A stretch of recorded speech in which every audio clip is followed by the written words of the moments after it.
Welcome back, dear friends, to another tale from the timeless lands of Middle-earth in the cozy Green Dragon. Gather around the hearth, where the flames dance like the light of the two trees, and let us journey together through the echoes of ancient lore. Tonight, we delve into the stories of the mighty Valar and the enigmatic Maiar, the first guardians and shapers of Arda. Before we begin, don't forget to like this video and subscribe to the channel. Every like is like a star lit by Varda herself, guiding other travelers to our storytelling circle. Your support keeps the stories alive and ensures the echoes of Middle-earth reach far and wide. So, sit back, feel the warmth of the hearth, and prepare for a tale woven from the music of the Ainur itself. Let us begin. Chapter 1. The Vision of Eru. In the timeless void before the world was made, there was only the thought of Eru Ilúvatar, the One. He was alone, and yet within him was the potential for all things. From his will sprang forth the Ainur, the Holy Ones, beings of immeasurable power and splendor, shaped from the mind of Ilúvatar and given life by his voice. Each of the Ainur was unique, and their essences were a reflection of Ilúvatar's vast thought. Manwë, lord of air and winds, carried the cool, sweeping clarity of the skies. Ulmo, master of waters, moved with a deep and resonant rhythm like the rolling tides. Aule, the craftsman, shone with unending ingenuity, his thoughts forming patterns and designs of intricate beauty. Among them all stood Melkor, the greatest in power and knowledge, yet restless and unsatisfied. His thoughts often strayed from harmony, seeking a greatness that was his alone. When the Ainur had grown in wisdom and strength, Ilúvatar called them to him. "Behold," he said, "a theme of music I will show unto you. From this theme ye shall make a great harmony, and in your music the beauty of my thought shall unfold." The Ainur listened, their hearts trembling with anticipation. Ilúvatar raised his hand, and the first note rang out, pure, bright, and full of wonder. It was a single sound, yet within it lay the foundation of all that would ever be. The Ainur joined their voices, and the music of the Ainur began. The first theme was one of grandeur and harmony. It was a melody of unity, of order and balance. Manwë's voice soared high above the rest, like the gentle winds that would one day sweep across Arda. Ulmo's tones rolled deep and steady, providing an unshakable rhythm. Aule's harmonies wove intricately through the song, a testament to the beauty of craft and creation. Together, the Ainur created a tapestry of sound so profound that it seemed to have no end or beginning. But even in this great symphony, there came a discordant note, a sound that clashed and grated against the harmony. It was Melkor. He wove his own melody into the music, a melody born not of unity, but of his own pride and desire for power. His song rose, dark and sharp, seeking to dominate and bend the harmony to his will. The Ainur faltered, their music trembling under the weight of Melkor's discord. Yet Ilúvatar raised his hand again, and a new theme emerged. This second theme was softer, more sorrowful, yet no less beautiful. It spoke of endurance, of gentle strength in the face of adversity.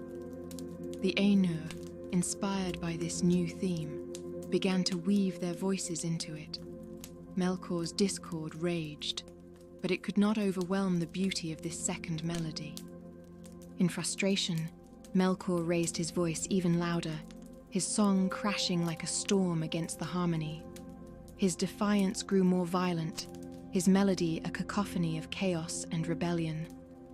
For a moment, it seemed as if his discord might consume all. But Ilúvatar rose, and with a single gesture, a third theme began. This final theme was unlike the others. It was neither grand nor sorrowful. It was triumphant. It rose with quiet strength, a simple melody that grew in power with each note.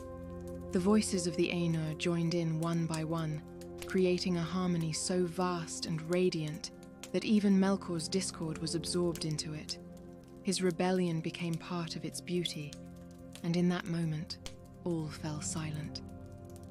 When the music ended, Ilúvatar spoke. "Behold, mighty Ainur, your music has made manifest a great vision. From your song I will shape a world, a place where all your thoughts and desires may come to life. But know this, even the discord of Melkor shall serve a purpose in my design." At Ilúvatar's word, the Ainur saw a vision of Arda, the world that was to be. They beheld lands and seas, mountains and forests, the sky lit with stars, and the earth rich with life. They saw the first beings to walk upon this world, the children of Ilúvatar, elves and men. The Ainur marveled, for these children were not of their making, and their destiny lay hidden even from the greatest among them. Melkor, however, saw more. His eyes lingered on the vast lands and the untamed seas, and within his heart grew a dark desire. He would claim this world for his own, shaping it to his will. For was he not the mightiest of the Ainur? Was not his music the strongest and most forceful? In his pride, he did not see that his discord had been absorbed into Ilúvatar's design, nor did he understand that his rebellion served a purpose far greater than his own. Among the Ainur, one Maiar stood apart. Olorin, whose voice had been soft and filled with wonder, watched the vision unfold with quiet awe. He saw the beauty of the world and the light of the children yet to come, but he also felt the shadow of Melkor's ambition. Olorin did not yet understand his role in the great design, but a seed of purpose took root within him. A purpose that would one day lead him to walk among the children as their guide and friend. Ilúvatar looked upon his Ainur and said, "Now, the world is yours to shape. Go forth and make it real. But remember, in the end, all things shall return to me." And with that, the vision faded, and the Ainur stood once more in the void. Their hearts were filled with the echoes of the music, and their thoughts turned to the world that awaited them, a world where beauty and strife, harmony and discord would be woven together into the great tapestry of existence. Thus began the shaping of Arda, and the tale of the Valar and the Maiar, the guardians and shapers of the world, was set into motion. Chapter 2. The Shaping of Arda. The Ainur who descended into the world were forever changed. No longer did they exist solely as beings of thought and spirit. They had taken forms that allowed them to work within the fabric of Arda, the world that had been revealed to them in the music. These forms were glorious, radiating the majesty of their inner light, yet bound by the limitations of the physical world. Thus, the Valar, the greatest of the Ainur, began their labors, with the Maiar, their lesser kindred, aiding them in the immense task of shaping the world. In the beginning, Arda was formless, a vast expanse of raw potential. The Ainur moved through it as sculptors before unshaped clay, each bringing their unique talents and vision to the work.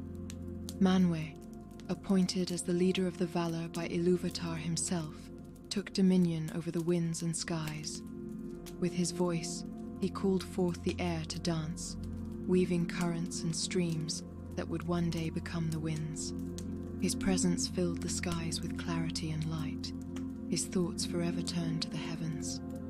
Beside him labored Varda, the Lady of the Stars. She gathered the light of Ilúvatar's thought, kindling it into radiant flames. One by one, she set the stars into the vast darkness of the heavens, creating constellations that would serve as beacons for the children of Ilúvatar in the ages to come. Her work was meticulous, each star a work of art, her song filling the heavens with a music all its own. Ulmo, the Lord of Waters, moved through the void with purpose. He spoke to the waters that lay hidden in the deep places of Arda, summoning them forth. Rivers carved their way across the land, while seas and lakes took shape beneath the stars.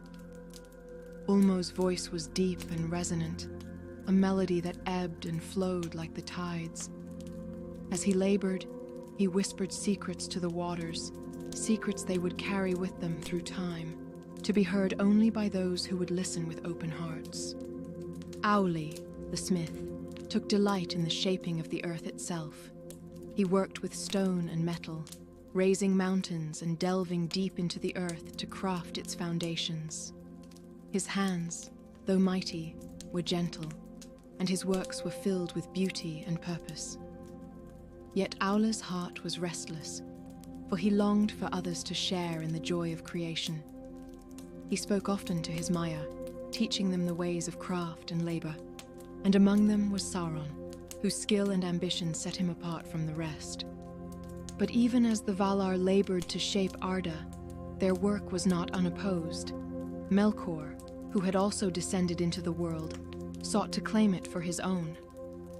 While the others worked to bring forth harmony, Melkor moved in secret, twisting their creations to suit his desires. Where Manwë sent gentle winds, Melkor brought storms, lashing the earth with his fury. Where Ulmo called forth rivers, Melkor caused them to flood and rage. Where Aule raised mountains, Melkor sundered them, leaving jagged ruins in his wake. The Valar, though mighty, were often forced to pause in their work to repair the damage caused by Melkor's malice. For a time, it seemed as though Arda would never be ready to welcome the children of Ilúvatar. Tulkas, the strongest and most joyous of the Valar, arrived at last to aid his brethren. His laughter was like the rolling thunder, and his strength was unmatched. He pursued Melkor across the lands, his mighty stride shaking the earth. Melkor, unprepared for such fierce opposition, fled into the dark places of the world, where he began to plot anew. With Melkor driven into hiding, the Valar were able to resume their labors, and Arda began to take on the shape of the vision revealed to them in the music. Yavanna, the giver of fruits, walked across the land, and wherever her feet touched, green things sprang forth. Trees rose to towering heights, their leaves shimmering with the light of the stars, while flowers of every hue bloomed in the fields. Her voice, soft and melodious, awakened the spirits of the earth, who came forth to tend the growing things. Yet the Valar knew that Melkor would not remain in hiding forever. They gathered in council, each voicing their thoughts on how best to protect their work. Manwë, ever the voice of wisdom, spoke of vigilance and unity. Though Melkor may hide in the dark places, his shadow lingers. We must stand together, for only in unity can we ensure that the vision of Ilúvatar is fulfilled. Aule, though wise, expressed frustration. We labor ceaselessly, yet for every mountain raised, Melkor brings ruin. How long must we toil in this endless cycle? It is not in vain, Vada replied. The stars shine brighter for the darkness that surrounds them, and so too shall Arda shine, though Melkor seeks to mar it. Tulkas, ever eager for action, spoke last. Let him come forth. I will drive him back again. Let us not fear his shadow, for it cannot stand against the light. The council ended, and the Valar returned to their labors, each carrying within them a sense of purpose. Though the shadow of Melkor loomed over Arda, they worked tirelessly, for they knew that their task was not just for themselves, but for the children of Ilúvatar, who would one day walk upon the earth. Olorin, who often wandered among the Valar in quiet thought, observed the shaping of Arda with a sense of wonder. Though he did not take dominion over any part of the world, He moved among the Maiar and Valar alike, offering counsel and comfort where it was needed. He spoke little of his thoughts, but in his heart, he felt the weight of the coming ages. He sensed that the struggle between light and shadow would not end with the shaping of Arda, but would echo through its history, leaving marks upon the hearts of those who dwelt within it.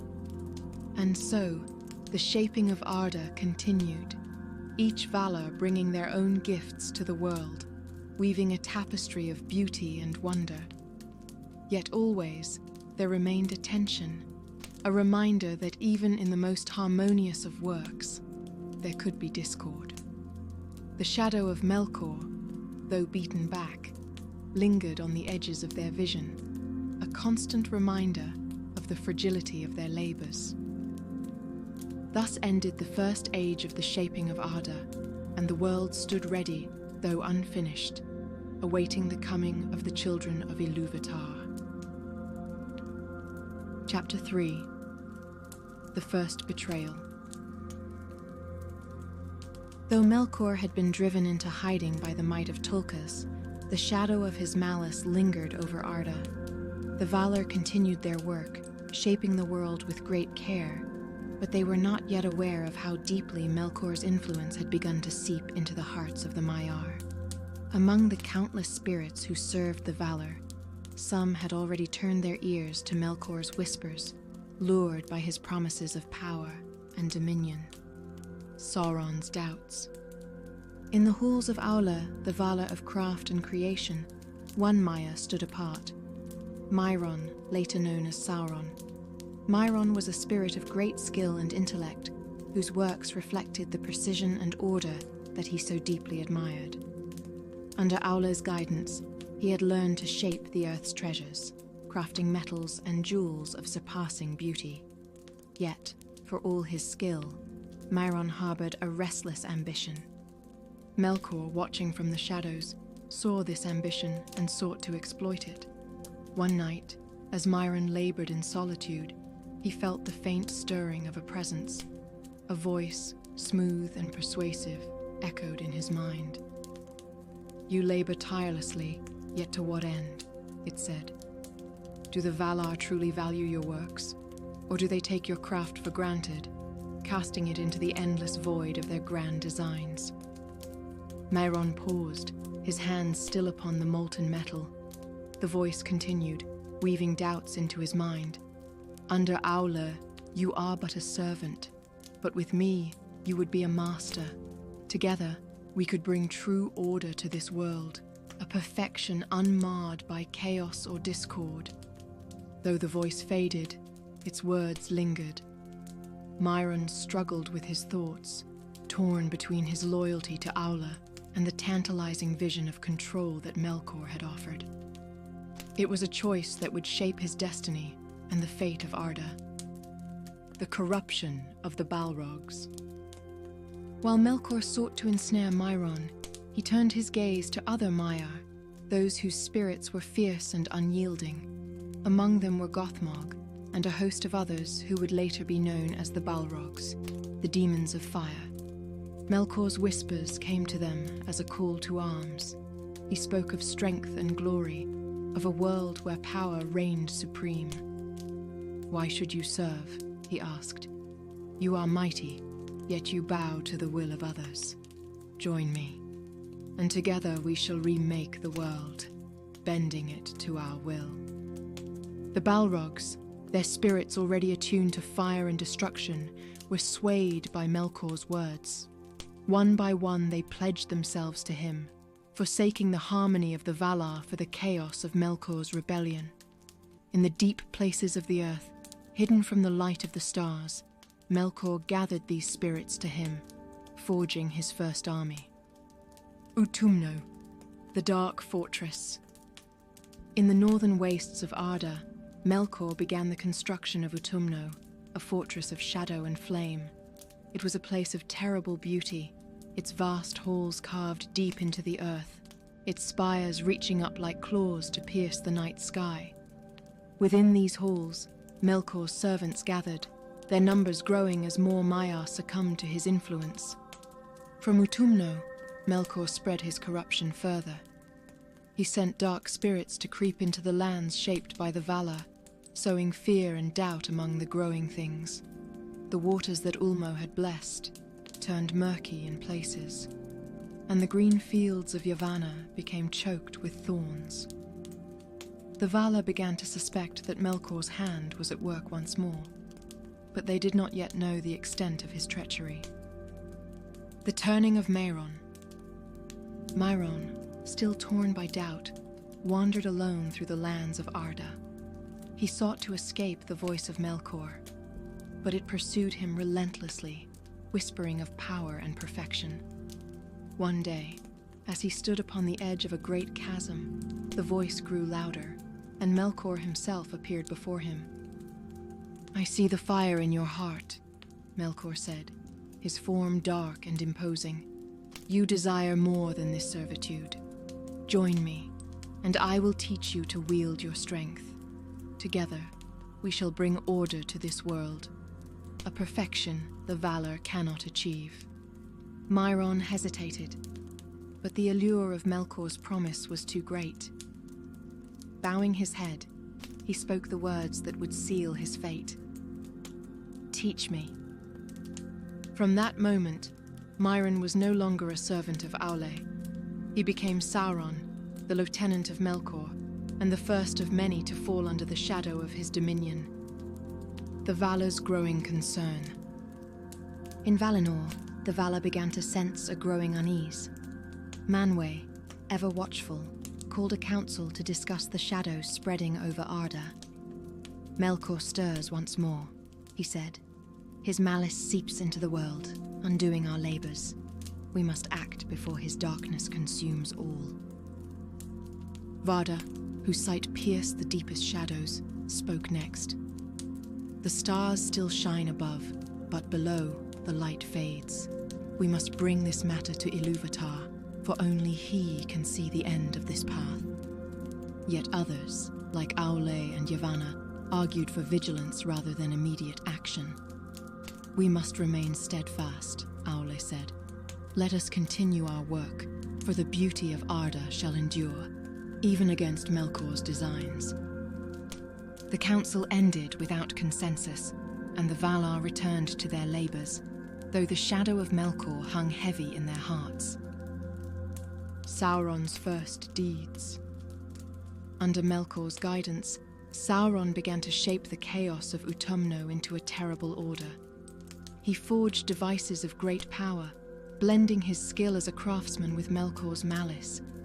These works became tools of destruction, capable of bending the very fabric of Arda to Melkor's will. Sauron's first task was to fortify Utumno, ensuring that no force of the Valar could breach its defenses. He crafted great gates of black iron, enchanted with wards of fear and fire. Within the fortress, he oversaw the creation of forges where dark weapons were made, preparing for the day when Melkor would rise to challenge the Valar once more. The foreshadowing of war. As Melkor's power grew, so too did the sense of unease among the Valar. Though they did not yet know the full extent of his plans, they could feel the weight of his malice pressing against the world. The stage was set for a confrontation that would shake the very foundations of Arda. In the shadows of Utumno, Melkor smiled, for he knew that the first seeds of his rebellion had taken root.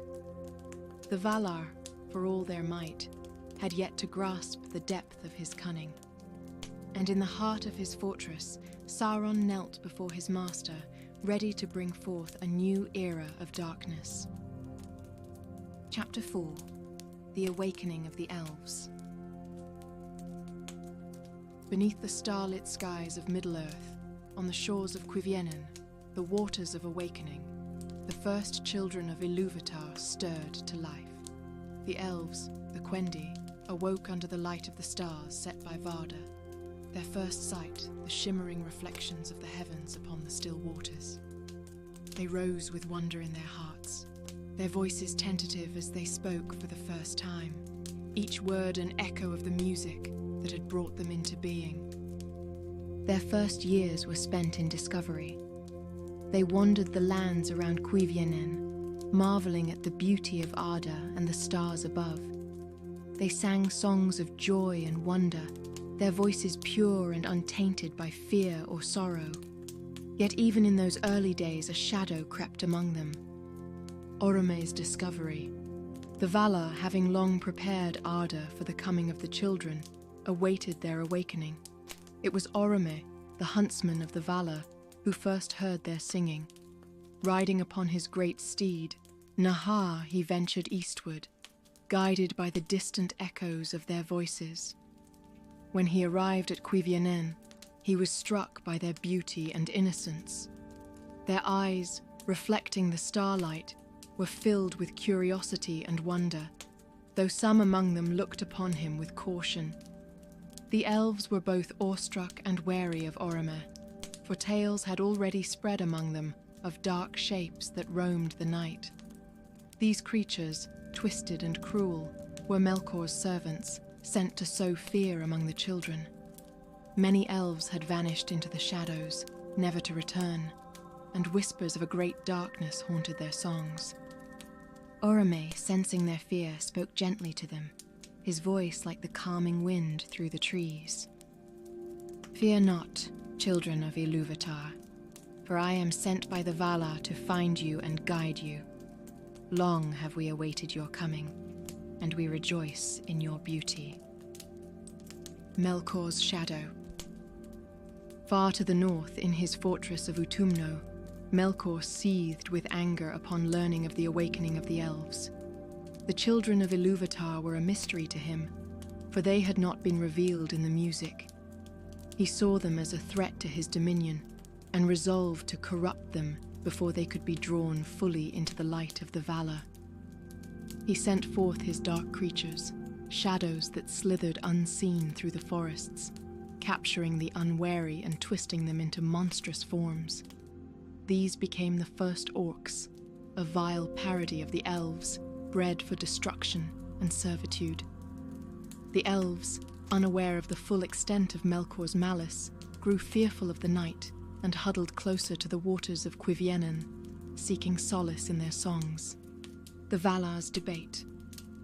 When Orome returned to Valinor with news of the awakening, the Valar gathered in council to decide how best to protect the elves. Manwë, ever wise, spoke of their duty to guide the children and shield them from Melkor's corruption. "The shadow of Melkor cannot be allowed to fall upon them," he said. "We must act swiftly to bring them into the light." Varda, who had kindled the stars, added, "Their hearts are bound to the light of the heavens, yet the shadow grows stronger with each passing moment. We must drive it back." Yet not all the Valar agreed. Ulmo, whose voice resonated like the deep waters, argued for caution. "The children are yet young.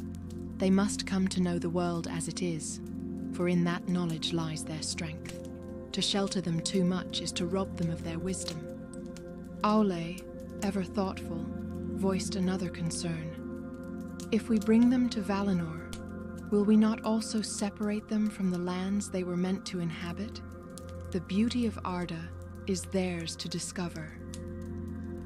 Despite these differing views, the Valar ultimately resolved to confront Melkor and free the elves from his shadow. They would summon the children to Valinor, where they could dwell in safety until the time came for them to choose their own paths. The summons of the Eldar. Orome returned to the elves, who had begun to call themselves the Quendi, the speakers. He spoke of Valinor, the land of the Valar, where light eternal shone from the two trees, Laurelin and Telperion. He invited them to journey westward, to dwell in the light and safety of the Valar. The elves, however, were divided. While many were drawn to the promise of Valinor, others feared the unknown and the long journey it would require. They were further unsettled by the tales of those who had vanished, whispering that Orome himself might be one of the shadows that sought to deceive them. 3 leaders emerged among the elves, representing those who chose to heed the summons. Ingwe, who would later become the High King of all elves, led the first group, the Maiar, with unwavering faith in Orome's words. Finwë, bold and charismatic, gathered the Noldor, those whose hearts burned with curiosity and ambition. Elwë and his brother Olwë led the Teleri, the largest and most hesitant group, torn between their love for the starlit lands and the call of Valinor. Those who chose not to follow Orome, preferring to remain by the waters of Cuiviénen, became the Avari, the unwilling. Their fates diverged from those of their kindred, and they would later become a mysterious and scattered people, dwelling in the shadows of Middle-earth. Melkor's last effort. As the elves began their great journey westward, Melkor unleashed his servants to waylay them. Dark creatures stalked the night, and the elves grew wary of every shadow. Yet Orome rode at their head, his horn Valaroma echoing through the forests, driving back the darkness. Still, Melkor's malice was not easily thwarted. Some among the elves, fearful of the journey and tempted by whispers of power, were lured into his grasp. These souls were twisted into tools of his will, their beauty and grace lost to his corruption. The light of the stars. As the elves crossed the lands of Middle-earth, the stars above remained their constant companions. Varda's constellations guided their steps, and they sang songs of hope and longing, their voices carrying the memory of Cuiviénen with them. Among the Teleri, Elwë lingered in the forests, enchanted by the beauty of Melian, a Maiar who had chosen to dwell in Middle-earth. Their meeting was the beginning of a love that would reshape the destiny of the Teleri, for Elwë would become Thingol, the king of Doriath, and his people would stay behind to build a hidden kingdom beneath the stars. Arrival at Valinor. After many trials, the Maiar, Noldor, and Teleri arrived at the shores of the Great Sea. There, Ulmo himself aided them, crafting an island that bore them across the waters to Valinor. The elves marveled at the light of the two trees, their hearts filled with awe and wonder. Yet even as they stood in the glory of the Valar's realm, the shadow of Melkor lingered in their memory, a reminder of the world they had left behind.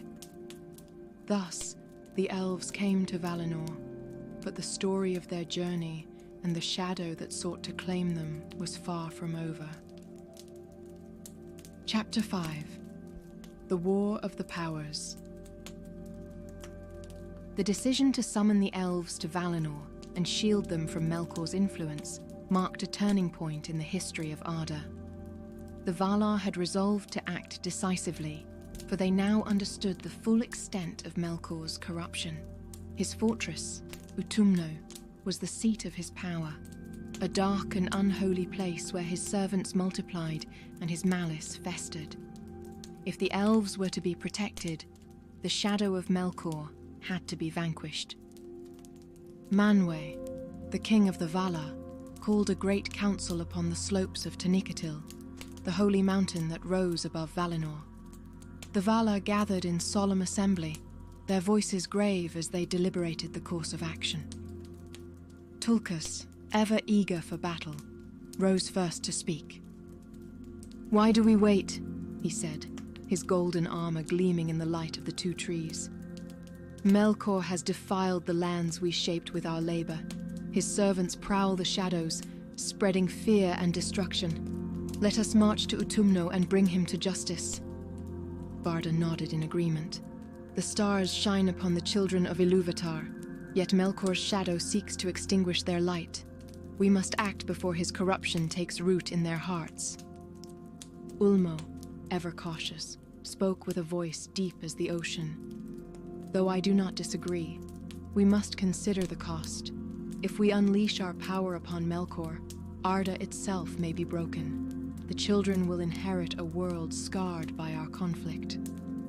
Manwë, raising his hand for silence, spoke with calm authority. "The time for patience has passed. Melkor's strength grows with each passing day, and his darkness cannot be allowed to spread unchecked. We must strike now, before the shadow becomes too great. The decision was made. The Valar would go to war, the gathering of forces. The Valar prepared for their assault on Utumno. Tulkas, brimming with eagerness, led the charge, his laughter ringing out as he donned his helm and girded himself with a mighty mace. Aule crafted weapons of unparalleled strength, arming the Maiar and the lesser spirits who would join the host of the Valar. Orome, riding upon Nahar, rallied the hunters of Valinor, their horns echoing across the plains. Ulmo, though reluctant to unleash destruction, pledged his aid. He sent great waves to rise along the northern coasts, cutting off Melkor's servants from escaping by sea. Even Yavanna, the gentle giver of fruits, prepared to heal the wounds that the war would surely leave upon the earth. The Maiar also took their places. Eonwe, the herald of Manwe, carried the Valar's banners, his presence a beacon of hope. Olorin, though reluctant to take up arms, stood among them, his heart heavy with the knowledge of what was to come. The siege of Utumno. The host of the Valar marched northward, their light piercing the shadows that had long enshrouded the lands beyond Valinor. As they approached Utumno, the earth trembled beneath their feet. Melkor's fortress loomed ahead, its iron gates sealed, its towers wreathed in darkness. From its depths emerged his servants, the Balrogs, wreathed in flame, their whips lashing the air, and other dark creatures, twisted and grotesque, bred for war. The battle was fierce. Tulkas, laughing with the joy of combat, struck down the Balrogs with his mighty blows, while Orome's hunters drove back the dark creatures with their spears and arrows. Ulmo summoned great torrents of water, flooding the tunnels of Utumno and cutting off Melkor's escape. Melkor himself emerged, clad in black armor, wielding a hammer of immense power. His voice echoed across the battlefield, a terrible mockery of the music that had once shaped Arda. "Fools," he cried, "you think to unmake me? This world is mine, and you are but shadows in my dominion." Tulkas confronts Melkor. It was Tulkas who faced Melkor in single combat. The Golden Valar, unafraid, met the Dark Lord's hammer with his fists, his laughter unbroken even as the earth shook beneath them. The battle raged for hours, the light of the Valar clashing with the shadow of Melkor. In the end, Tulkas prevailed, his mighty strength overcoming Melkor's malice. With a final blow, he cast Melkor to the ground, and the chains of Angainor, forged by Aule, were brought forth to bind him. Melkor, now a prisoner, was dragged from Utumno, his cries of defiance fading into the silence of defeat. The aftermath. The Valar stood victorious, but the cost was great. The lands surrounding Utumno were scarred and broken, the earth sundered by the fury of the battle. Yavanna wept for the forests that had been destroyed, and Ulmo lamented the waters that had turned dark with blood and ash. In Valinor, Melkor was brought before Manwe to face judgment. The king of the Valar decreed that Melkor would be imprisoned in the halls of Mandos, where he would remain for 3 ages, his power bound and his shadow diminished. Yet even as he was led away, Melkor's eyes burned with hatred, and his heart was filled with schemes for vengeance.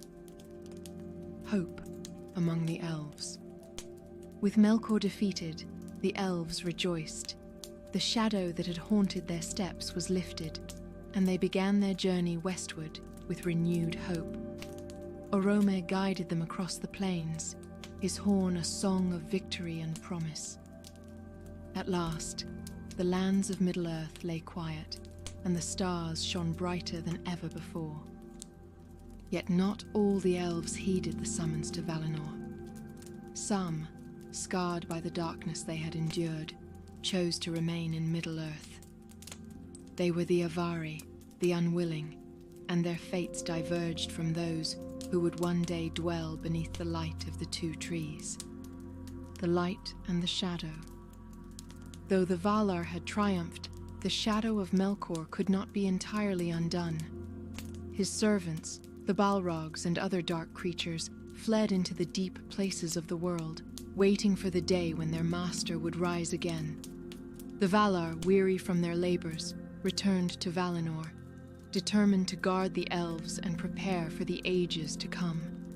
And so, the first great war of Arda came to an end.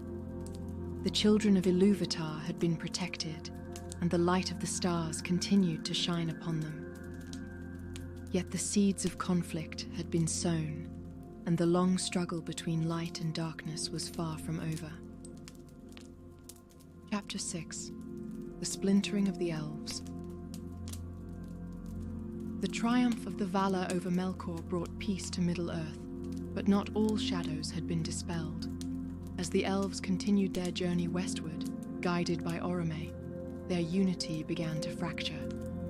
What had once been a single, harmonious people, the Quendi, now began to splinter into groups with diverging destinies, shaped by choice, circumstance, and the lingering shadow of fear. The Call of Valinor. The Valar's invitation to Valinor was a promise of safety and light. Orome spoke to the elves of the two trees, Laurelin and Telperion, whose light surpassed even the stars of Varda. He described the beauty and peace of Valinor, where the Valar dwelled in harmony. Yet, despite the allure of this distant paradise, doubt lingered among the elves. In the forests near Cuiviénen, the Eldar, the elves who had chosen to follow Orome, prepared for the long journey. The promise of Valinor filled many with hope, but others were hesitant, bound by love for the starlit lands of their awakening, or haunted by the fear of leaving the only home they had ever known. The Avari, who refused Orome's call, declared their decision with solemn resolve. "Why should we leave the lands that Ilúvatar gave us?" they asked. "The stars are our light, and the waters of Cuiviénen our solace. Valinor is but a dream far away, and who can say what lies at the end of this journey?" Thus, the first division among the elves was made, and the Avari remained behind, becoming the unwilling, scattered across the wilds of Middle-earth. Though their choice was their own, they would later fade into legend, their lives marked by isolation and a slow dimming of their light. The Great Journey.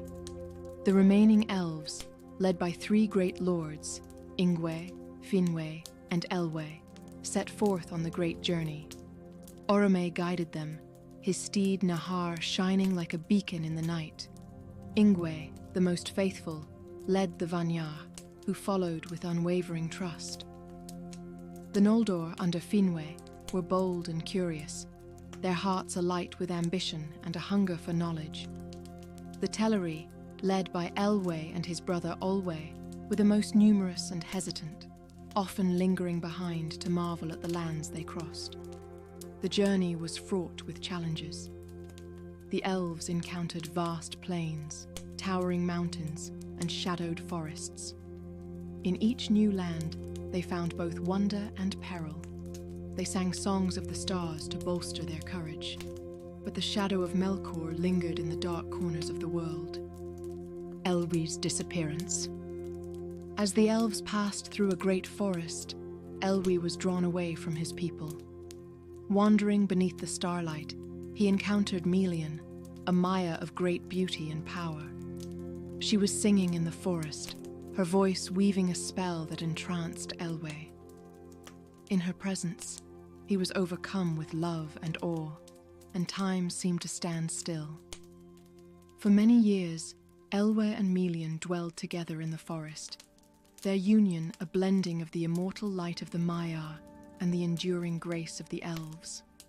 When the Teleri, led by Olwë, realized Elwë was missing, they waited and searched for him, but he did not return.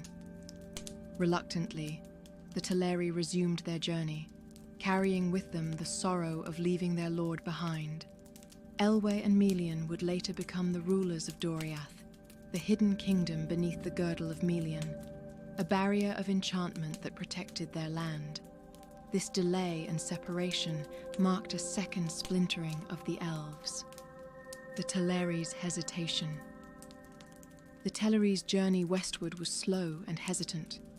Unlike the Vanyar and Noldor, they lingered by rivers and lakes, enchanted by the beauty of Middle-earth. Some among them grew so attached to these lands that they refused to continue. These elves settled along the shores, becoming the Falathrim, the sea elves, who would later befriend Círdan, the shipwright. The remaining Teleri finally reached the shores of the Great Sea, where they gazed across the waters toward Valinor. Their hearts were stirred by a longing for the light they had been promised, but fear of the sea held them back. The crossing of the sea. To aid the elves, Ulmo himself came forth. Rising from the waters in his majestic form, he spoke to the Teleri, calming their fears. With the help of his Maiar servants, Ulmo crafted a great island, Tol Eressëa, which he used to ferry the elves across the sea. The Vanyar and Noldor had already crossed, brought to Valinor upon Ulmo's waves. Now, at last, the Teleri followed, though some, captivated by the sea itself, remained upon the shores of Middle-earth. These would become the Lindar, a people forever tied to the rhythm of the waves and the call of the ocean. The arrival in Valinor. The elves who completed the journey beheld the light of the two trees for the first time. Their hearts swelled with wonder as they entered Eldamar, the land prepared for them by the Valar. The Vanyar dwelled closest to the Valar, their spirits drawn to the light and harmony of Taniqetil. The Noldor, ever curious, built great cities of craft and knowledge, their love for creation unquenched. The Teleri, led by Olwe, took to the shores of the Bay of Eldamar, crafting ships of pearl and silver to sail the seas under the stars. Yet even in Valinor, the elves were not wholly united. The lingering memories of the journey, the losses suffered along the way, and the choices that had divided them left marks upon their hearts. Though they lived in the light of the two trees, the shadow of Melkor's influence had already begun to sow the seeds of discontent among them. The legacy of the splintering. The great journey was over, but its consequences would echo through the ages. The divisions among the elves, between the Vanyar, Noldor, Teleri, Avari, and the scattered groups left behind, shaped their destinies and their relationships with the world. While the light of Valinor offered peace and beauty, the shadow of the past remained, a reminder of the choices that had brought them there. And in the distant corners of the world, where the Avari lingered and the Falathrim sang to the waves, the stars still shone, bearing silent witness to the splintering of the firstborn. Chapter 7. The Shadows of Middle-earth. As the elves settled in Valinor and the lands near Cuiviénen, Middle-earth fell into an uneasy stillness. Though Melkor had been imprisoned in the halls of Mandos, his shadow lingered, woven into the very fabric of the world. His servants, scattered and leaderless, retreated into the hidden places of Arda, biding their time. Among them, the Balrogs descended into the deepest chasms, and Sauron, ever cunning, slipped into the shadows, preserving his strength for an age yet to come. But not all who dwelled in Middle-earth were lost to darkness. Melian, a Maya of beauty and wisdom, remained, drawn to the lands beneath the stars. Her presence, though subtle, brought moments of light and hope to a world still recovering from Melkor's malice. The founding of Doriath. In the forests of Beleriand, Elwë, now called Thingol, dwelled with Melian, who had become his queen. Together, they established the Kingdom of Doriath, a realm hidden and protected by Melian's enchantments. Her power wove a great barrier, the girdle of Melian around the forest, shielding it from intruders and ensuring its people could live in peace. Under Thingol's rule, the Sindar, or Grey Elves, flourished. Though they had not reached Valinor, they carried the beauty and grace of the firstborn. They sang songs of the stars and built halls of stone and wood, living in harmony with the land. Melian, with her foresight and wisdom, guided Thingol and his people, her light a counterbalance to the lingering darkness. Yet even in Doriath, the shadow of Melkor was not wholly absent. The memory of his malice lingered in the hearts of many, and the deep places of the earth still harbored his servants. Sauron's Rise. Far from Doriath, in the distant east, Sauron began his slow ascent to power. Though his master was imprisoned, Sauron retained the knowledge and cunning that had made him Melkor's greatest lieutenant. He wandered the lands of Middle-earth, gathering creatures of darkness to his side. Orcs, twisted remnants of the elves captured by Melkor, flocked to him, drawn by his commanding presence. In the ruins of Utumno, Sauron found remnants of Melkor's forges and devices. He began crafting his own stronghold, a place of secrecy and power where he could plot his return to dominance. This fortress, later known as Angband, would become a bastion of evil in the years to come. Sauron's greatest weapon, however, was not his strength, but his guile. He cloaked himself in fair forms, approaching the scattered peoples of Middle-earth with honeyed words and false promises. He whispered of power and prosperity, planting seeds of division and greed. Though he did not yet reveal his full nature, Sauron's influence began to spread, preparing the way for his eventual dominion. The Wandering Elves. Not all elves had followed the great journey to Valinor. The Avari, the Unwilling, and other groups who had lingered behind wandered the vast expanse of Middle-earth. They became a scattered and secretive people, living in hidden glades and valleys, far from the conflicts of the Valar and Melkor. Among these wandering elves were the Falathrim, the sea elves who dwelled along the coasts of Beleriand. Under the guidance of Círdan, the shipwright, they began to build great vessels, drawn by a deep longing for the sea. Though they did not yet know the full nature of their yearning, their hearts were tied to the promise of the West, a promise that would one day bring them to the shores of Valinor, the first men. While the elves were the firstborn of Ilúvatar, they were not his only children. In a distant corner of Middle-earth, beneath the shadow of the mountains, the second-born awakened. These were the race of men, mortal and bound by a destiny unknown even to the Valar.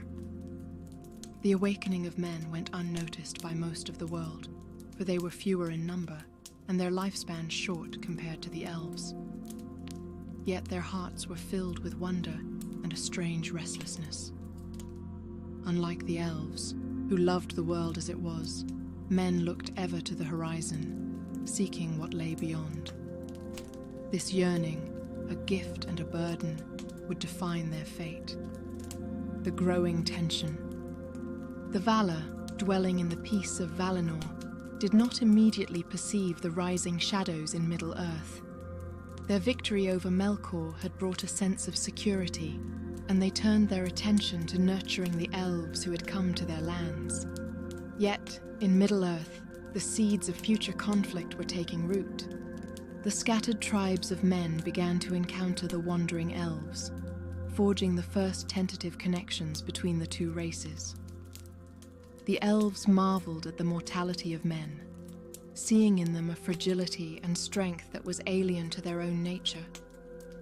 Men, in turn, were awed by the beauty and wisdom of the elves, though they also feared their power.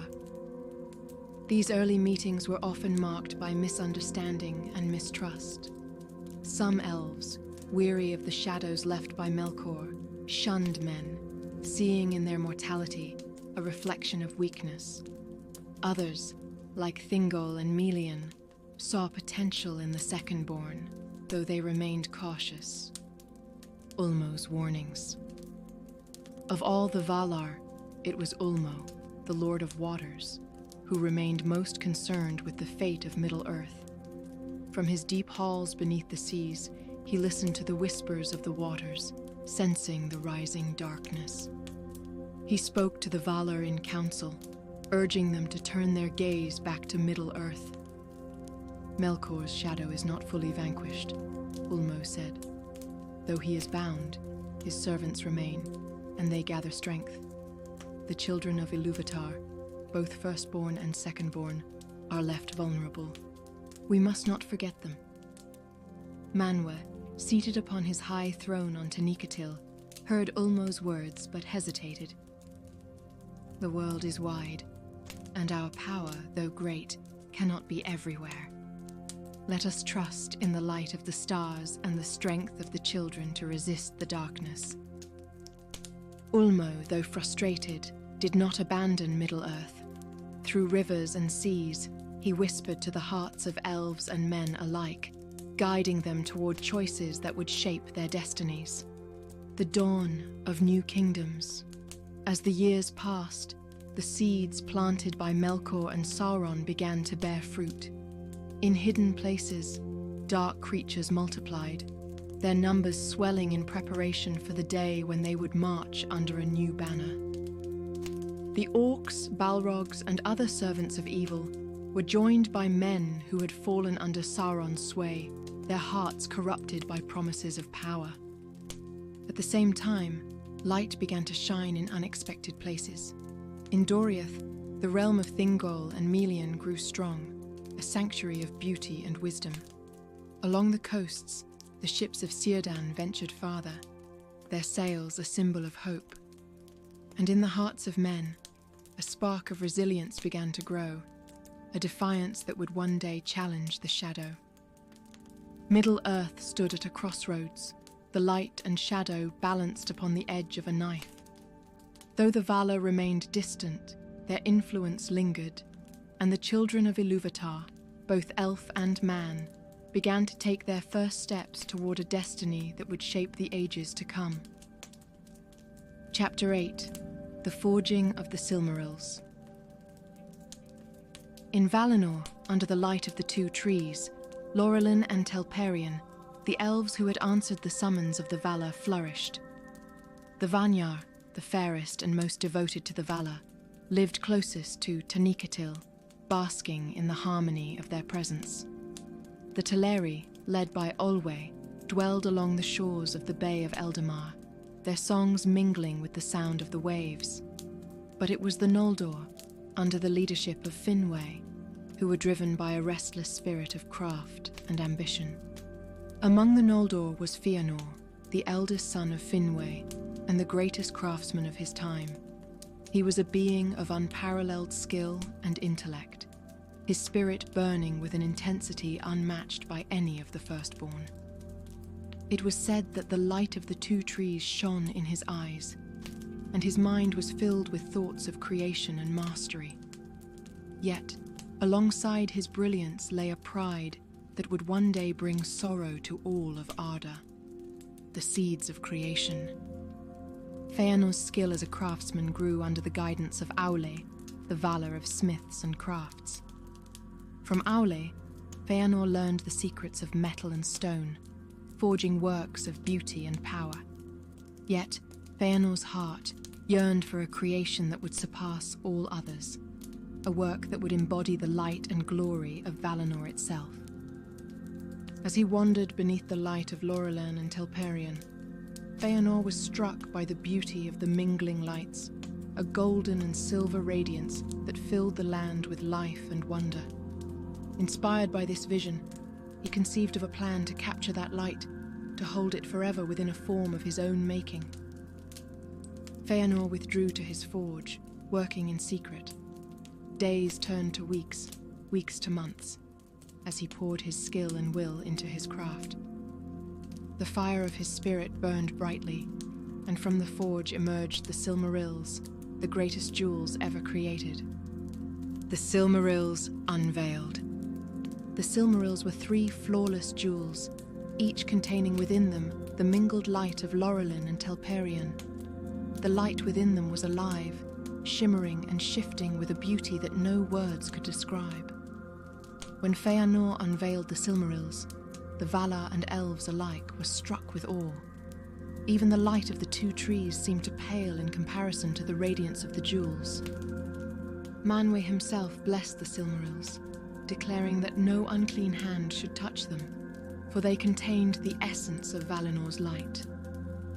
Varda hallowed them, ensuring that their light would be unsullied by shadow. The Silmarils became a symbol of the glory of the elves, a testament to their creativity and the harmony of Valinor. Yet even as the light of the Silmarils filled the land, a shadow began to creep into the heart of Feanor. Melkor's release. At this time, Melkor, who had long been imprisoned in the halls of Mandos, was released. He stood before the Valar, humbled and repentant, begging for forgiveness. Manwë, ever merciful, allowed him to walk freely in Valinor, believing that Melkor's heart had turned from malice. But Melkor's repentance was a lie. Though he walked among the Valar and elves with a fair face and gentle words, his heart was filled with hatred and envy. The sight of the Silmarils awakened his desire, for he saw in them a power he could twist to his own ends. He began to whisper in secret, sowing discord among the Noldor and poisoning their hearts with lies. To Feanor, Melkor spoke of hidden threats, planting the seeds of paranoia. "The Valar covet your Silmarils," he said. "They see your greatness, and it frightens them. Beware, Feanor, for they will seek to take your treasures and diminish your glory." The first divisions. Feanor, already proud and fiery, was easily swayed by Melkor's words. He grew mistrustful of the Valar, withdrawing further into his own thoughts. His suspicion extended even to his own kin, particularly his half-brothers, Fingolfin and Finarfin, whom he began to see as rivals. At a great feast in Valinor, Feanor confronted Fingolfin, accusing him of plotting to usurp his place as Finwë's heir. The Valar, alarmed by the growing rift among the Noldor, summoned Feanor to a council. There, the truth of Melkor's lies was revealed, and Feanor was exiled from Tirion for his recklessness.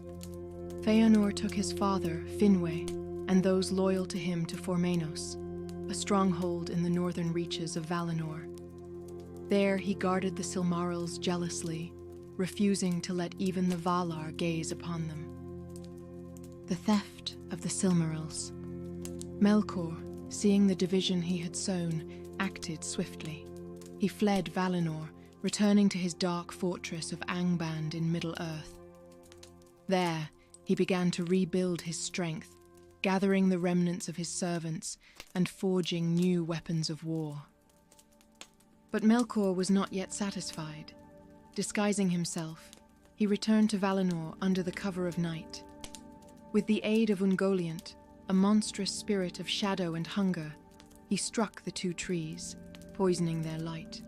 Laurelin and Telperion withered and died, casting Valinor into darkness. In the chaos, Melkor and Ungoliant descended upon Formenos. Finwë, Feanor's father, stood defiant, but he was slain by Melkor's hand. The Silmarils, locked in a great casket, were taken, and Melkor fled with his prize, returning to Angband. Feanor's oath. When Feanor learned of his father's death and the theft of the Silmarils, his grief and rage knew no bounds. In his anguish, he stood before his 7 sons and swore a terrible oath. They vowed to pursue Melkor, whom Feanor now named Morgoth, and to reclaim the Silmarils at any cost. Their oath was binding, and they called upon Ilúvatar himself as witness. But the oath was a double-edged sword, for it bound Feanor and his sons to their cause, no matter the cost or the consequence. It was a vow that would bring great sorrow to the elves and to all of Middle-earth. The darkness spreads. The theft of the Silmarils and the destruction of the two trees marked the end of an age. In Valinor, the light was gone, and the Valar mourned the loss of their greatest creations. Yet hope remained, for Yavanna and Nienna, with their combined power, preserved a single fruit of Laurelin and a single flower of Telperion. These became the sun and the moon, new lights to shine upon the world. In Middle-earth, Morgoth sat upon his throne in Angband, the Silmarils burning upon his crown. His fortress grew in power, and the shadow of his dominion spread across the land. The elves, divided and wounded, began their long struggle against the darkness. Thus, the forging of the Silmarils, born of light and brilliance, became the catalyst for the greatest tragedy of the First Age. Chapter 9. The Flight of the Noldor. The death of Finwë, the theft of the Silmarils, and the destruction of the two trees plunged Valinor into despair. The darkness that now blanketed the land was a reflection of the sorrow in the hearts of the Valar and the elves. Yet no heart burned hotter than that of Feanor, whose grief over his father's murder and the loss of his greatest creations turned to rage, a rage that would ignite the first great rebellion in Arda's history. The oath fulfilled in wrath. Standing before his gathered kin, Feanor's voice rose like a storm. His words were a mixture of grief, pride, and fiery resolve. He spoke of the treachery of Morgoth, whom he called the black foe of the world, and he urged the Noldor to take up arms and follow him to Middle-earth to reclaim the Silmarils. "Why should we linger here in darkness?" he cried, "while the thief of our light builds his strength? Shall we sit idle while the murderer of our king and father walks free?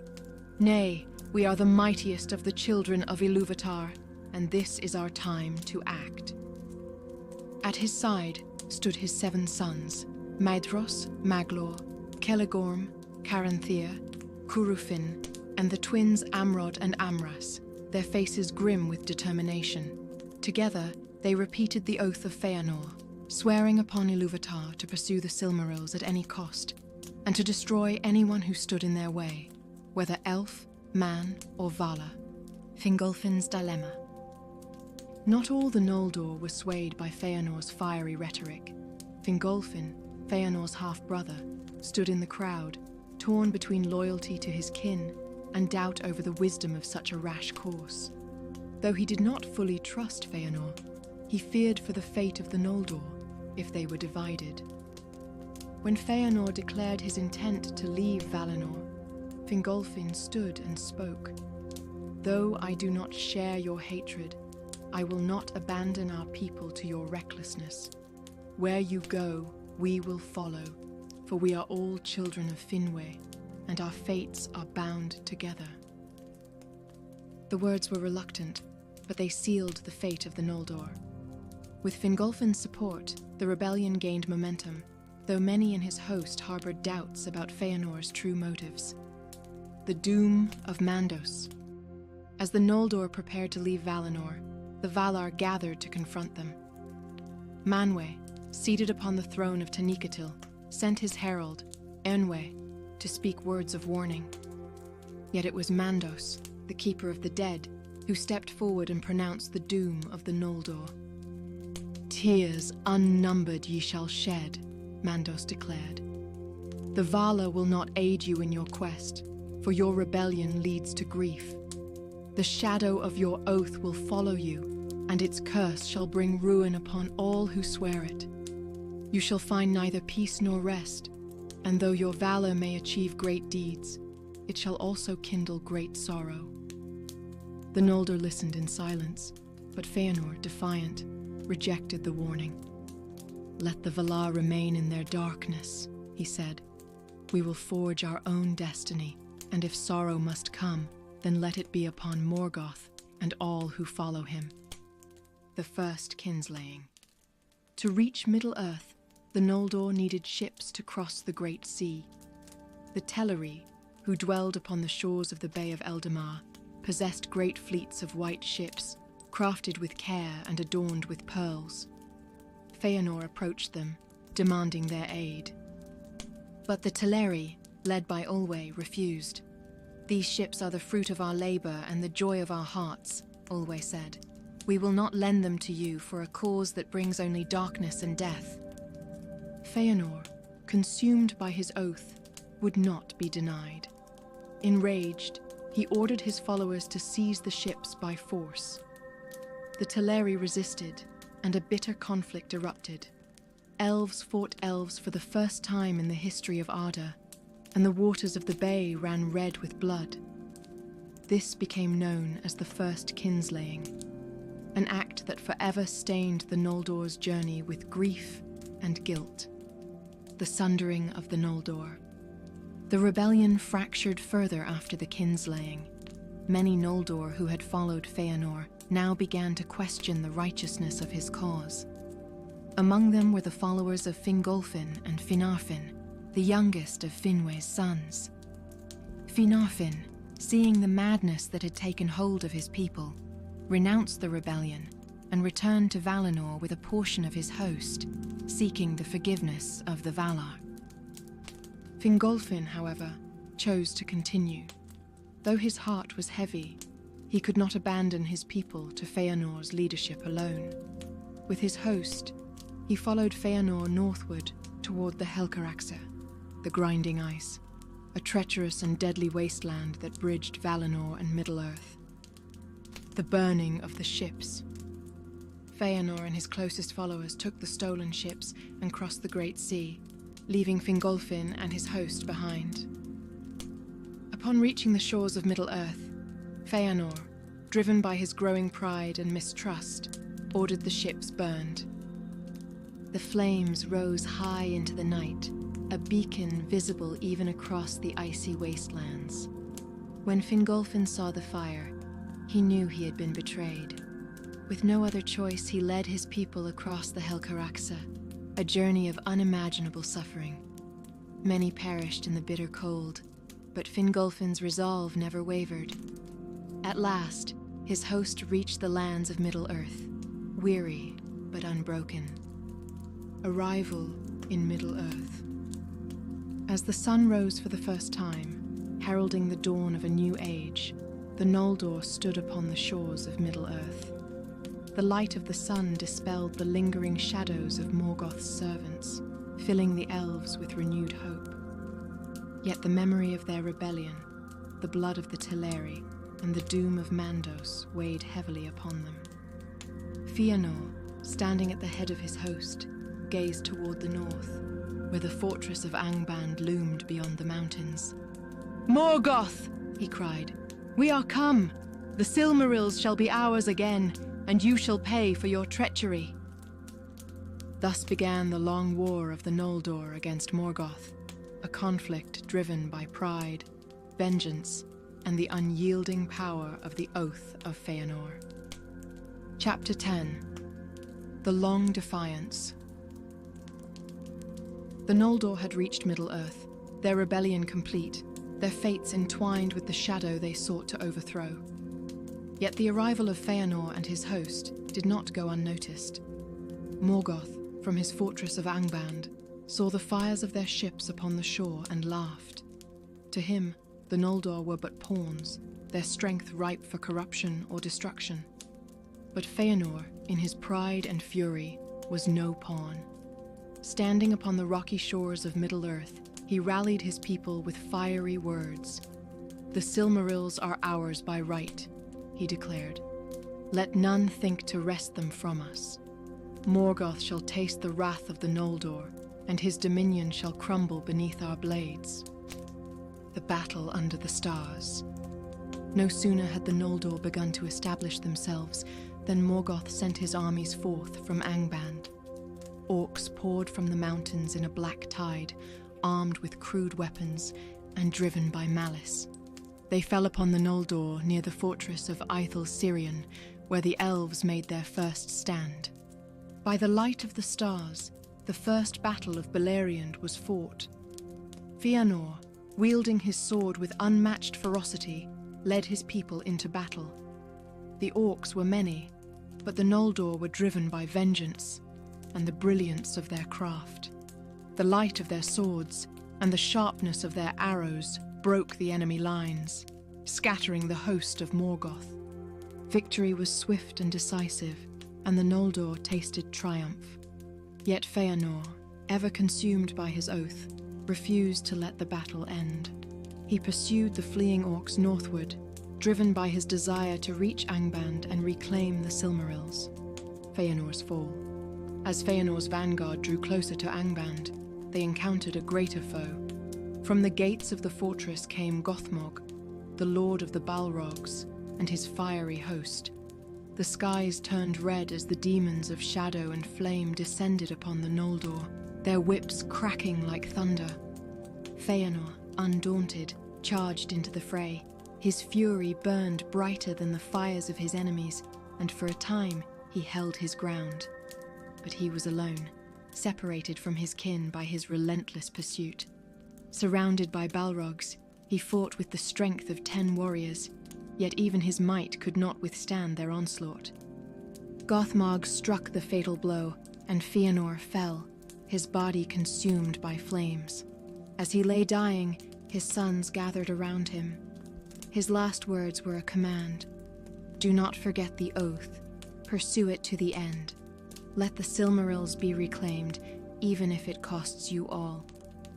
With that, Feanor's spirit departed, and his body turned to ash. The fiery light that had defined his life faded, leaving only the shadow of his deeds, the siege of Angband. In the wake of Feanor's death, his sons rallied the Noldor. Though they mourned their father, they were bound by his oath, and they swore to continue his fight. The host of Morgoth withdrew behind the gates of Angband, and the Noldor, bolstered by reinforcements from Fingolfin, began a long siege of the Dark Fortress. This siege, known as the Siege of Angband, lasted centuries. The Noldor built strongholds around Beleriand, fortifying the lands against Morgoth's forces. Fingolfin, arriving with his host after their grueling crossing of the Helcaraxa, took up the mantle of High King. His wisdom and valor united the Noldor, though the shadow of Feanor's legacy lingered. Among these fortresses were Hithlum, where Fingolfin ruled, watching the northern reaches; Gondolin, a hidden city built by Turgon, Fingolfin's son, in a secret vale; Doriath, where Thingol and Melian's enchanted realm stood as a bastion of protection. For a time, there was peace, and the Noldor prospered. Yet the siege was never absolute. Morgoth's servants, orcs and Balrogs alike, prowled the shadows, striking where the Noldor were weakest. And in the depths of Angband, Morgoth worked in secret, forging new weapons of terror, the creation of dragons. During the long years of the siege, Morgoth unleashed his most fearsome creation, the first of the dragons, Glaurung, the father of dragons. Though young and not yet fully grown, Glaurung emerged from Angband, spreading fire and death across the northern plains. The Noldor were caught unprepared, and many strongholds fell before the might of the great beast. Yet, even in this moment of despair, the valor of the Noldor shone. Fingon, son of Fingolfin, led a daring assault against Glaurung, driving the dragon back to Angband. Though wounded, Glaurung's retreat marked a victory for the Noldor, giving them hope that Morgoth's power could still be challenged. The arrival of men. It was during the siege of Angband that the Edain, the first of men, entered Beleriand. Guided by the light of the stars and whispers from Ulmo, they came from the east, drawn by the beauty of the lands beyond the mountains.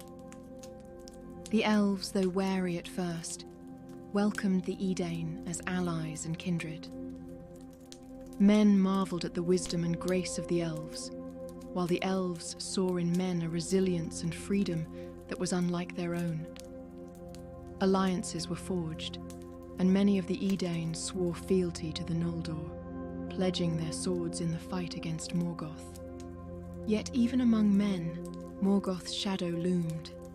Some tribes fell under his sway, seduced by promises of power, and became enemies of the elves. The seeds of division once sown would bear bitter fruit in the ages to come. Fingolfin's challenge. As the centuries passed, the stalemate of the siege began to weigh heavily upon the Noldor. Morgoth's power, though contained, was far from broken. Fingolfin, filled with despair and anger at the endless war, rode alone to the gates of Angband. There, he issued a challenge to Morgoth himself, calling the Dark Lord to single combat. Morgoth, reluctant but unwilling to appear weak before his servants, accepted the challenge. The duel that followed was one of the greatest battles in the history of Middle-earth. Fingolfin fought with unmatched skill, wounding Morgoth 7 times and forcing him to retreat.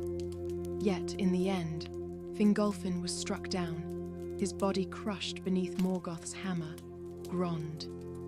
Though Fingolfin fell, his sacrifice inspired the Noldor and their allies, proving that even the mightiest of foes could be hurt.